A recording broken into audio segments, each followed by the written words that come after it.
Smart Talk. What's up, you guys, and welcome back to another episode of the Smart Talk. We're talking about real struggles, real stories, and entrepreneurs that came from the ground up. Today, I got my boy Ahmad Maadi, the owner of Crepe Brulee, in the building. Thank you so much. Yeah, course, man. Crepe Thank you Brulee, for man. Yeah, what's up, big dog? How are you, bro? Good, good. Thanks for having me on. This is actually a really cool setup. Yeah, I appreciate you, bro. You know, I've known you for a long ass time, but you know, you've been coming up. So, Yeah. tell me a little more about yourself, man. Yeah. Honestly, I don't even know where to start. So I'm, born in New Mexico. I went to UNM, graduated, and now, fast forward, I own Crepe Brulee. And it's been kind of like the trendy thing to do and be at this time frame. We do Japanese-style crepes, which just means we roll them into cones. But it's really cool because we basically took things that exist, like we have crepes, where there's ice cream, and then there's creme brulee. And then we found a way to kind of put that together and serve it all in one. And that's the gist behind Crepe Brulee. We're very unique, very different, and we just kind of like took things that exist and just served it in an extremely unique and of course tasty, the most important thing. Yeah. It tastes good, but also looks good as well. How'd you come up with the concept? Did you see like a TikTok video or? No, good idea. Yeah, honestly. So like I went to LA once, like 6-7 years ago. It was a long time ago, and I had my own Japanese style crepe. And they just gave it to me through a window, and just like we do, we roll it into a cone. So it's almost like an ice cream cone, except instead of a waffle cone, it's a crepe holding all your toppings. And 7-ish years ago when I was in LA and I tried out this spot, that was my first time having my own Japanese crepe. My experiences up until then were just crepes flat on a plate. And then when I had that, and it was a little hole in the wall, they just kind of, here you go, have a good day, close the window. And I was really inspired, I guess you could say, by that idea. When I graduated from UNM, I was actually going to be a lawyer. Yeah, I was going to go into law, but I had to pick either the business route or more school. So we now know I picked the business route. And using that experience in LA of first eating a crepe that way, I was like, you know what, I could do the same thing. A couple little more information about me of how I got to that idea too is because the need to pick something post-graduation, along with I was a personal trainer for a few years, so I got into cooking. And cooking was really fun. I actually like it a lot. I feel like I grew up kind of average at everything instead of really good at one thing but bad at another. But cooking came out, at least to me, it came a little bit more natural, so I enjoyed it more. So when I was doing fitness training, it kind of opened the book to cooking. And then once I decided I'm going to do the business route, I already knew a good amount of cooking. So doing crepes, creme brulee, and just the ideas like that wasn't too much of a far-fetched idea. So the need to pick, my little background of getting into cooking, and just my business background, all of these ideas kind of came together, and that's how I came up with Crepe Brulee, basically. Creme brulee crepes is Crepe Brulee. Mm-hmm. Obviously, me and you both are Arab, right? And you know, the parents, they love us going to school and you know, being a lawyer, doctor. Was your parents upset you kind of chose the more business route than not being a lawyer? No, thank God. Honestly, I have an amazing mom. That's basically who raised most of us. So she's awesome. She gave us the tools necessary and is super open and accepting to what we do with those tools. So yeah, she might have an opinion or two on what she'd rather she would see, us do.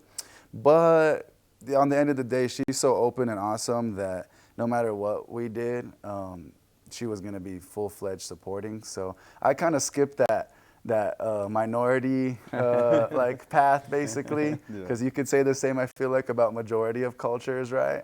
And I kind of skipped that, I feel like my mom has just been a cheerleader, just basically their big support. And so I've never really had that.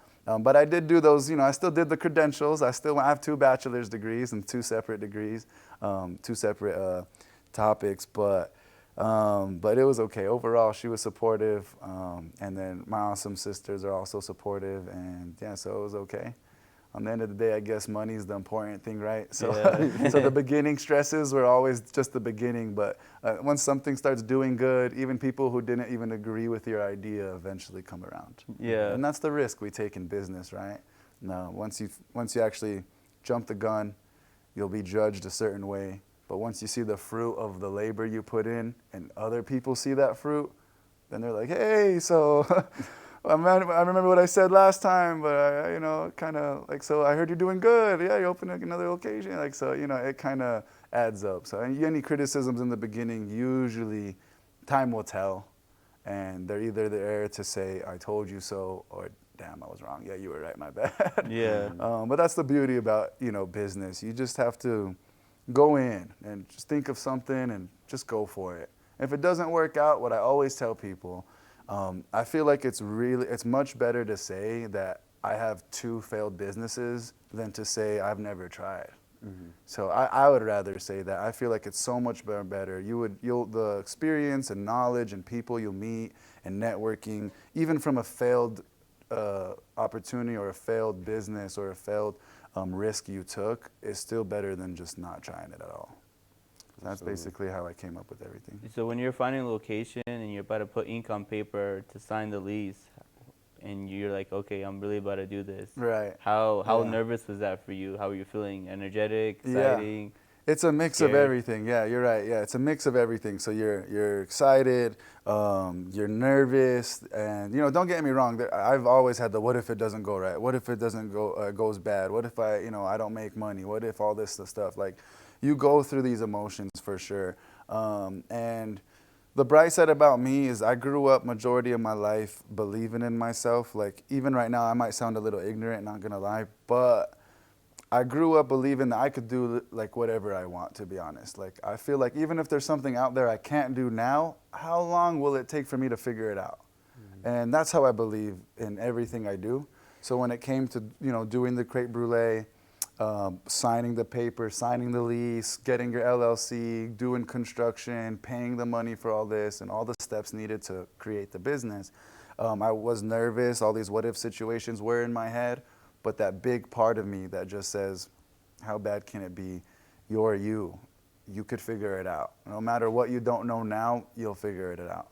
And it was literally that type of mentality that I feel like allowed me to jump the gun on Crepe Brulee, because a fun fact about me is my only time ever working in a restaurant was owning one.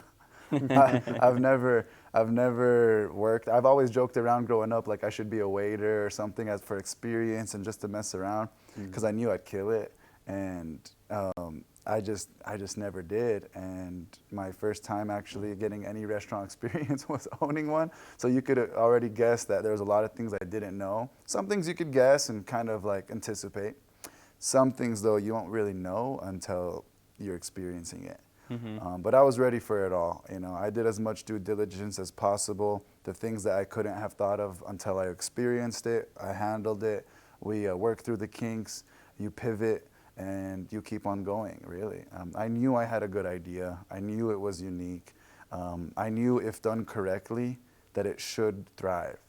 And for many aspects of what makes up Crepe Brulee, those aspects are awesome. And I know to a certain extent, I guess I'm biased because it's my business, but I genuinely believe this.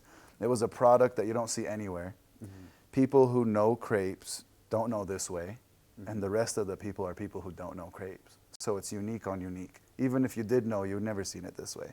Mm-hmm. And then there's people who don't know what crème brûlée is. And then once you learn what that is, and then you learn what crepes are, and then you find a spot that puts it together, and then there's ice cream. Everyone loves ice cream, right? Mm-hmm. So it was, I was confident in the idea. I was less confident, but still confident, but slightly less in the execution of it. I knew the uniqueness of the product was there. And once someone knows or learns about crème brûlée and crepes, or at least already knows, they're going to go and try it out.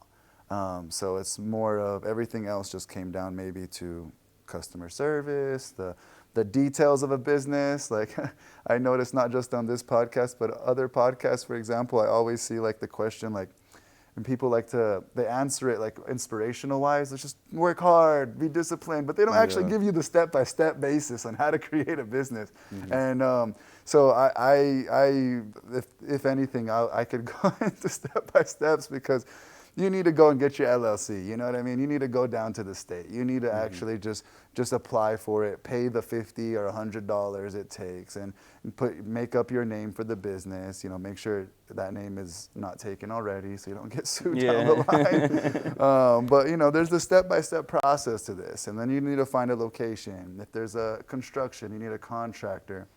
Before the contractor, you need an architect to draw out the blueprints and get it approved by the state or the city. And yeah, they're just like a lot of step-by-steps. Of course, work hard and be disciplined, and having other, like, you know, characteristics to your personality is definitely needed. But I feel like a lot of people don't really give you the actual steps. Like, it starts with starting your LLC, or however you want to get, you know, taxed. You just have to pick some type of tax bracket? Yeah, some type of basically like LLC, or if you're going to start up a big corporation and you have many employees and it's already, you know, depending on the funds and how much revenue your you know, attempted business can make will probably help you determine what type of way you would want to get taxed. And in other words, what way you'd want to apply for the city. How does an individual acquire the startup capital? Like, I mean, I guess you could implement your own capital, but what if you're doing the loan route? How would you go about that? Right. No, really good question. Honestly, there's many answers. I can't say one answer is the best answer, but I can say what I did. And I was pretty money savvy since I was a kid. Like for example, I used to like sell candy when I was like 7, 8 years old. 9 years old, I would save so much money. Like, for example, when I would go to school, like on a field trip or birthdays or holidays, any excuse that your family members, parents, or whatever would give you money, birthdays or, you know, Christmas or Eid or anything like that, I would save the money. I was saving money at such a young age, and I didn't even know what I was saving for. Yeah, like, and I started so young, like, when I started maybe 6, 7 years old, and it sounds crazy saying those numbers, but I genuinely did. And I remember from 7 to 11 years old, I would just, any excuse I had money, even like the lunch money my mom would give me to buy like a sandwich or chips and a drink at school, I wouldn't eat. I would wait until I got home after school and I'd eat at home. And I would save the money. And birthdays, holidays, you know, it just accumulated, literally anything to get an excuse to get extra money. And I would save it. And then next thing you know, 11-ish years old, I had like about $4,000 to my name. Damn. At like 11, yeah. And then I started getting into jewelry. I was in jewelry for pretty much my whole upbringing of my teenage years. And now I have an income.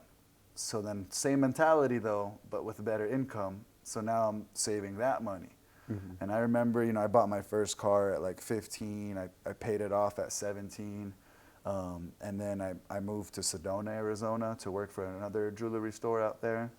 And my job was to go to different jewelry stores, help their sales team, and then go to a different jewelry store after that. And I would stay there for about 2 to 3 months, especially in between UNM college years in the summer. And I would just continue saving up money. So by the time, you know, I was like 17, 19 years old, I had, you know, saved a good amount of money. And when I graduated college, I had more than I needed to start Crepe Brulee. And what's really important, what a lot of people also need to take in consideration is there's the amount of money you need to start a business, and then there's a separate amount of money you need to continue running the business. Yeah, reserves. Exactly. And you have to be prepared for, so for example, when I started Crepe Brulee, there was the amount of money it took to create it, and then I had to think of, okay, how many months can I go by if I didn't sell a crepe? If I didn't sell any menu item, how many months can go by of me just paying out before I have to close it down? And I would suggest at least having about 6 months, because 6 months of you paying out of pocket without making a sale is a solid enough time for you to adjust anything if necessary, work out through any kinks you didn't realize until you started the business and paid the startup costs. So 6 months is almost like an emergency fund, I guess you could say, that just in case you didn't sell the product you're selling or build enough revenue that you thought you would, how long can you last while that happens? And that's the question you would want to answer and give yourself an exact idea. And how do you get this idea? Well, you got to know how much you're paying your bills. How much is your monthly bills? How much money do you have? Do the math. That'll give you the amount of months you have before you're dried out, assuming you're not making any sales and the business is struggling. So that's kind of what I took in consideration, just in case. Luckily enough, 3 months into Crepe Brulee, it became a profitable business, and it's super unique. And yeah, so far we're doing, we're doing well, we're doing really good, and we worked through a lot of kinks. There was some ups and downs, but we fix them, and we continue going. And we started it off with already a good startup with good intentions and a solid strategy. All of those just in case reasons, and what if this happens? Well, you have an answer for them. So if it does happen, you're more prepared than you would have been if you barely started thinking those thoughts when it finally happened. You don't want to be forced into those thoughts. You want to think beforehand. Even though it's a thought you don't want to think, like, just continue believing in yourself for sure. But you have to think those thoughts. Like, it's really nice. Some people say, don't put the negative thoughts out there. Don't manifest your failure. I'm not manifesting it. It's just preparation and it's just like, you just got to anticipate the what if situations. You don't want it to happen. But if it did, what are you going to do? Because if it does, and all you did was manifest the opposite happening, and the opposite happened, you're going to be in a tough situation. And a type of situation you could have been a little bit more prepared for. And it can be the difference between shutting down the whole business or fixing it and continue going. So it's really important for people to think that. When they're starting any business, you really got to think of those what-if situations. You mentioned you were 3 months in, you were profitable with your business. What was the strategy you used to get customers through the door? Yeah, honestly, that's a really good question. So the amount of advertisement and marketing, like money-wise, we spent in the beginning would actually blow your mind because it wasn't much at all.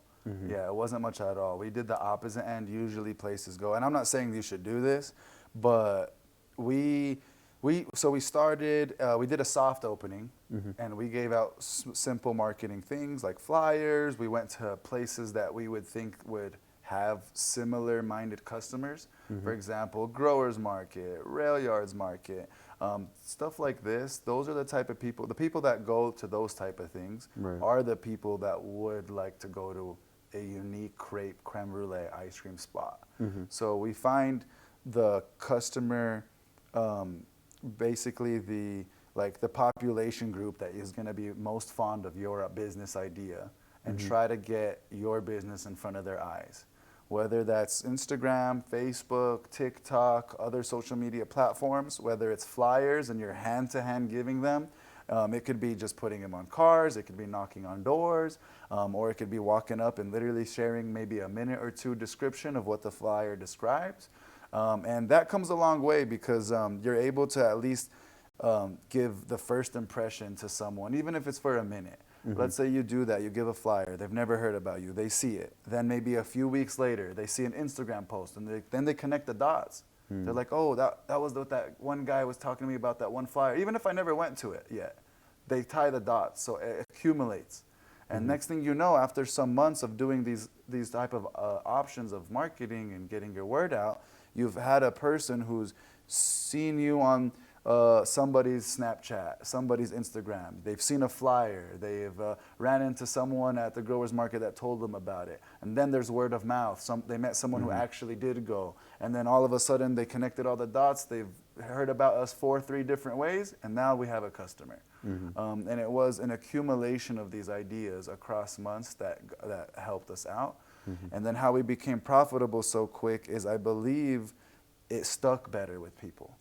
It wasn't another, not to hate on our lovely birria tacos, but it wasn't another birria taco place. It wasn't another paleta bar. It wasn't something that we're used to already. It wasn't just yet another ice cream shop. How delicious these places may be, it's something that we're already used to it.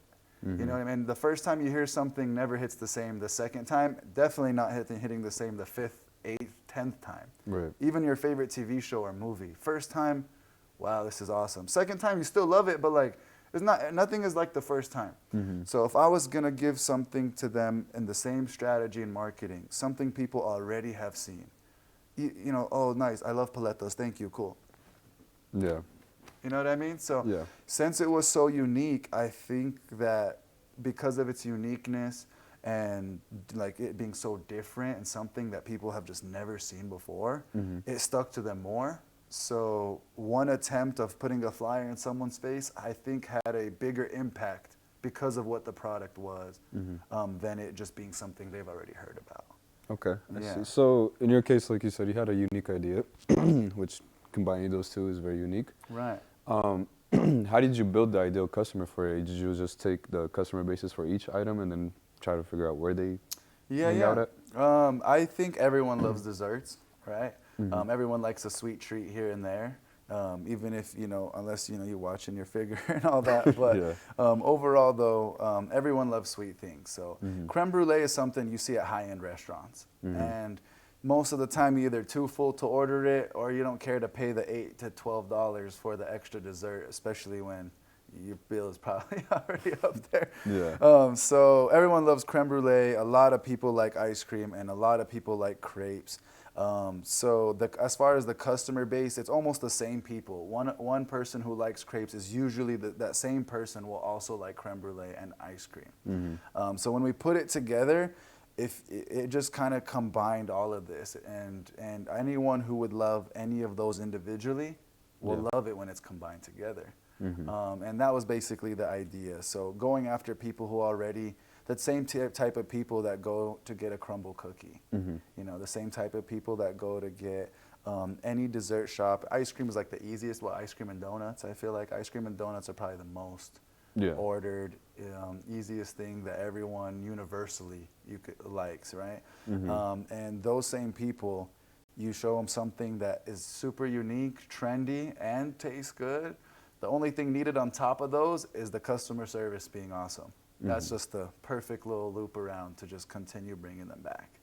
And I feel like we just did the right amount of all of this and hit it. And next thing you know, once you come in once, you come in again. And if anything, I'd say our biggest difficulty is getting you in first time. That's our biggest hurdle. How to come in the first time and how to stop going to what you're already used to. Right. That's the hardest part. You're a sweet treat type of person. You always go to Baskin Robbins, Cold Stone, Dairy Queen, whatever. How are you going to take a break from what you already know, what you already are used to go to something that you just heard about? And that's what we had to solve. And it was through marketing, social media, showing them videos of the product, just getting them curious enough. And once you got that curiosity built up just enough, whatever that line threshold is, you come in. And then once you came in, boom, you come back and you tell people. I just had the craziest thing ever. I've seen creme brulee, I've had ice cream, I've had crepes. I just had them all three at once, even at a good price, So our menu, for example, I think our most expensive thing is $9. You could even build your own crepe, which is really convenient. So if you still want like the traditional crepe, because crepes has been around for a lot of time, hundreds of years, crepes have been around. And because it's something that's been around, there's a lot of people with opinions on what it should be. And usually their opinion of what it should be is how they've experienced it. So because of that, we didn't want to completely eliminate those people either. So you could build your own crepe. You could get it the traditional way. If you don't want to pick from our menu, you can just do the traditional classic, like a strawberry banana Nutella, which we're actually doing a special for our Sunday one-year anniversary event. It's going to be $5 flat, and you can get strawberry banana Nutella crepes, the traditional, regular way you would normally see a crepe. If you've experienced some, it's usually that way. Okay. And what do you think is the most important factor, I guess, in customer retention? Like, what is the most important thing you need to do to retain those customers? It's the customer service. Customer service. Yes, yes. Actually, when I interview people to be part of our staff, I always break down to them. And I feel like this can be applied to literally any business. And I break down businesses in 3 categories. And I tell them it's number 1 for me, customer service. Number 2, it's the product a business sells. In this case, for me, it's crepes. And the 3rd category is the decor / cleanliness of the shop. If you have a storefront. If you don't, then you could erase that 3rd category. If you're a service type of business, then it's just your customer service and the product that you're selling. But in this case, those 3 categories, if implemented well, theoretically, every business should do good. And I have customer service as top one, and I don't mean it's more important than the other two. They're all almost equally as important, but why do I have customer service number one? It requires the most energy and effort to maintain. Not every day is guaranteed to be the exact same customer service. You have a staff member who's having a bad day, a customer who's having a bad day, and that's 2 bad days clashing. How do we prevent that from happening? How do we make sure that despite your personal lives, that the customer service is maintained? That is the struggle. You solve that in your business, even if the second category, the product the business sells, is underwhelming, or let's say a customer orders a crepe, they said, no Fruity Pebbles, and we put Fruity Pebbles in there. It's a mistake for sure. It's the customer service that saves that. If you have a bad order, but the customer service was so amazing, customer will still come back. You say it vice versa though, it probably won't happen. The crepe was amazing, the customer service was terrible, screw that guy, I'm not coming. I don't care how good the product was. They treat me terribly here. You know what I mean? That, I'm sorry. No, go ahead. Yeah. That brings back to what you were saying earlier before we started the podcast, that small businesses don't have the luxury of franchises. They don't. That part. Yeah, no, that's super important. I wish most customers thought this way, because maybe if they did, they would have a little bit, maybe forgiveness, or just going into their experiences with the perspective that just maybe accurately scales their experience a little bit better than how they would scale it. And what I mean by that is, like, for example, franchise or just really big corporations like McDonald's, or just, you know, the typical place that everyone knows around the world. You have a bad experience there, you don't blame all McDonald's. You just blame that employee maybe. You might even blame that location. You might even blame the employee and location, but for a small amount of time, and then find yourself back there eventually. Local businesses, I feel like, don't get judged that way. I think local businesses get judged way more harshly and unfairly, because you can have a bad experience there, but I feel like people are so quick to take that bad experience and just say the whole business is bad. They don't blame the employee. They might not even blame just that location. They'll blame all locations. So I feel like it's an unfair judgment that people go into when they're basically judging their experiences at these places. And local businesses get the short end of the stick. And they're the ones who work the hardest, are still figuring out a lot of things that these franchisees already figured out. And they're backed by, you know, billions and millions of dollars. So it's just, I wish that customers kind of had that perspective a little bit more when they're dealing with bad experiences, not just for local businesses, but for these corporations as well. They don't get held as accountable as they should, and local businesses get held to way more accountability than they should. And then I'm not defending the bad places. There are places that are genuinely bad and are set up for failure from the moment they open. That exists separately, and places who are good that do bad things at moments also exist separately. And I feel like customers or people in general should do a slightly better job in distinguishing these things. Luckily enough, we have yet to experience these problems. I'm saying this from the understanding I have about business in general, and not necessarily personal experiences yet with Crepe Brulee. In the 1 year we've existed, we now have over 500 Google reviews. We're at like a 5.0 still, or a 4.9. Actually, our only 1-star reviews are from this one guy who he made more than one Gmail account. It's the same guy, and just put multiple. I think when he put his first one, he saw it didn't affect our reviews, because we have so many 5 stars that even a bad one doesn't affect it. And I think he noticed that, and out of spite, made another Gmail, and he used the same name, and he just same profile picture. Like, he didn't hide it. He didn't hide it. It's obvious. But other than that, we're doing very well. And as far as Google reviews and customer feedback, anyone who's written anything about Crepe Brulee talks about the customer service. So it really comes down to customer service. A problem happened, bad experience happened, then the question becomes, how did you handle that? And that right there, how you handled it, is going to determine whether your business does good, or if that same customer who had the bad experience will come back or not. It comes down to how you handle it. When it comes to recipes, how did you come up with the recipes? Because I know you guys have really good recipes and stuff like that. Was it really hard to figure out? Right. No, really good question. At first, it was hard because it was you have too many. And then now I'm having the opposite issue as each month that goes by because, so we do 6 menu items, or you could build your own. And out of the 6 options, 2 of those 6 we replace every month. And since we're a year now, for our 1-year anniversary event this coming Sunday on the 20th of July, since this last year, we've been doing 2 new ones every month. So, you know, as each month goes by, it's becoming a little bit more difficult to think of 2 new, completely new menu items that fit within the style of crepes the way we serve it. In the beginning, though, it was the excess of ideas, like how you have so many and which one should be on the menu now, and just kind of like cutting down, and you want a diverse menu that still offers different flavors, different taste profiles, so you could accommodate, you know, many different types of people that like different things. And that's how we started it with. So we cut down, we had so many ideas, we finally cut down to a top 6 that we thought would be the best and that had the most diverse taste profiles. And from there, every month we took 2 out, replaced it with a new 2. What's really cool about that is we do different flavored creme brulees. So to continue on this path of uniqueness that we do, you don't ever see creme brulee often, and when you do, it's not part of a crepe.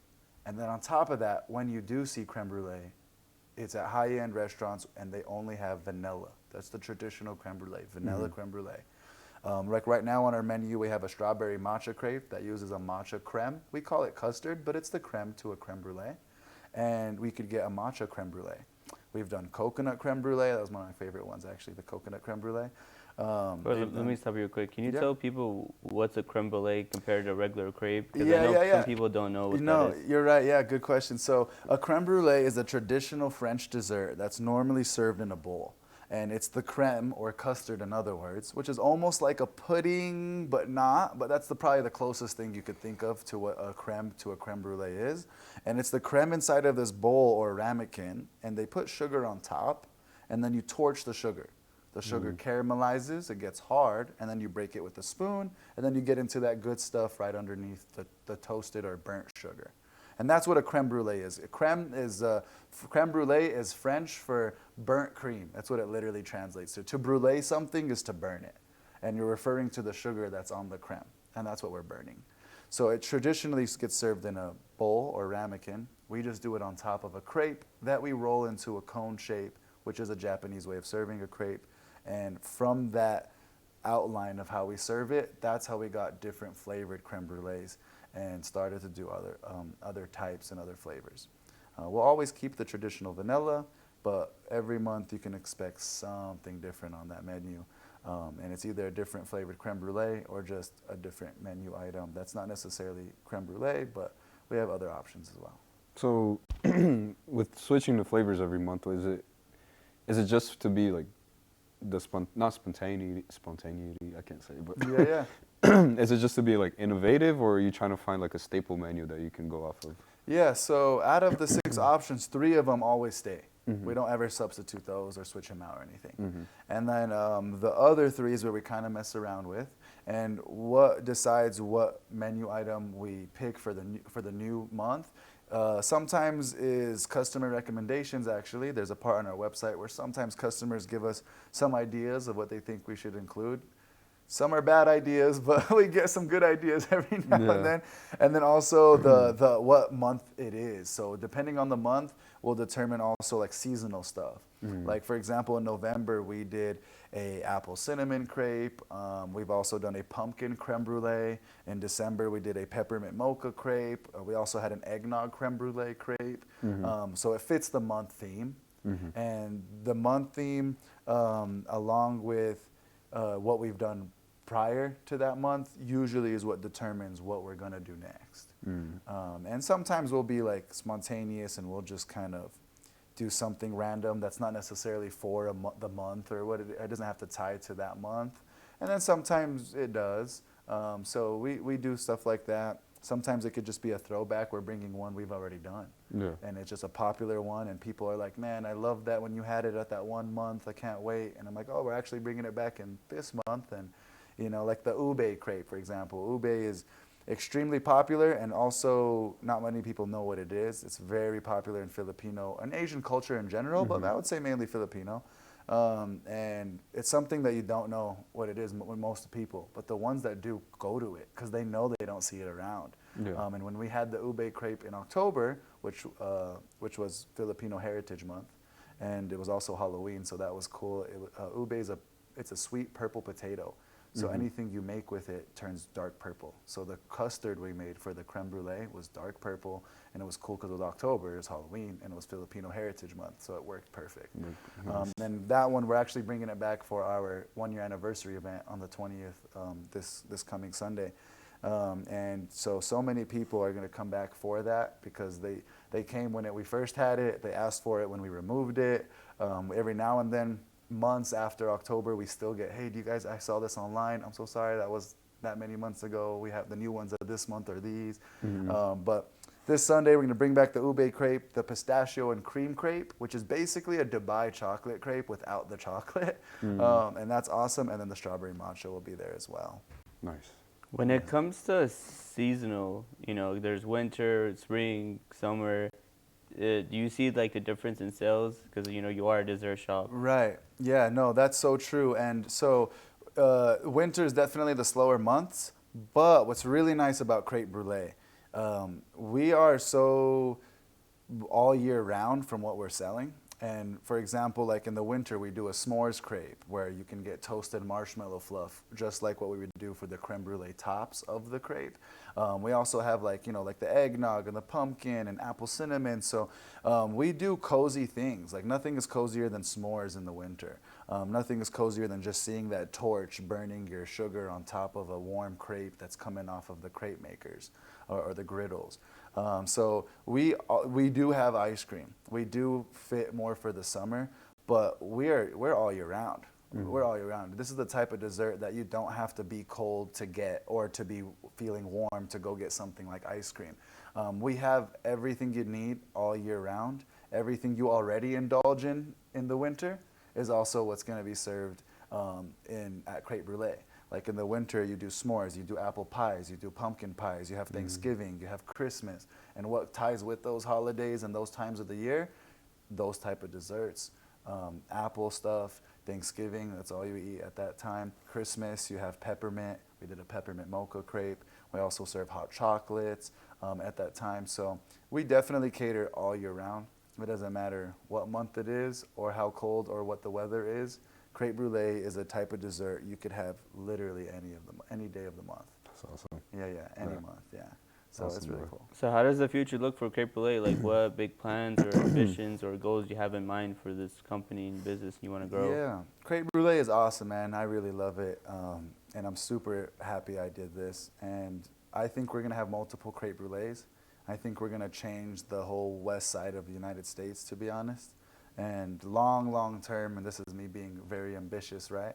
But I feel like that's all life is just ambitions and how far you can get into those ambitions. And when it comes to Crepe Brulee, the goal is to definitely see multiple locations that uphold the customer service and quality that we are still becoming known to be. And the way we make jokes about Chick-fil-A and we see TikToks and Instagram about how they say my pleasure, that's going to be similar to Crepe Brulee. And eventually other businesses will use Crepe Brulee as an example to teach their staff. And that's really what we want. We want to ensure quality, but at a high level in all aspects of what makes that business. And that's the product it sells, as unique and tasty as it is, and the customer service, as awesome and well-maintained year-round as it is as well. And we're going to see that in multiple locations. Of course, we're going to start here in hometown, Albuquerque, New Mexico, and hopefully we'll eventually branch out and we'll be out in all the states. Have people reached out to you to franchise one of your locations out? Yes, we got a handful of people that reached out, but we want to quality control the brand name first, establish a good footing, make sure we don't get judged like the local, like the example we were talking about earlier about how people judge big corporations versus small. So we're going to establish a footing first, And yeah, we'll finally be much more comfortable to franchise the name. Nice, man. Nice. Well, I really appreciate you getting on here, you know, telling people your story, yeah. telling more about your company business. You know, I will wish you and your best for your company. You know, hopefully you see a bunch of Crepe Brulees all around Albuquerque, New Mexico, and around the nation, man. I always wish you the best, Habibi. Before we end today's podcast, I want to give a huge shout out to our two main sponsors. We got Hookah Kings, the top-rated hookah lounge in New Mexico, and Merino Media, quality content for your business and image. And we'll see you guys next time on The Smart Talk.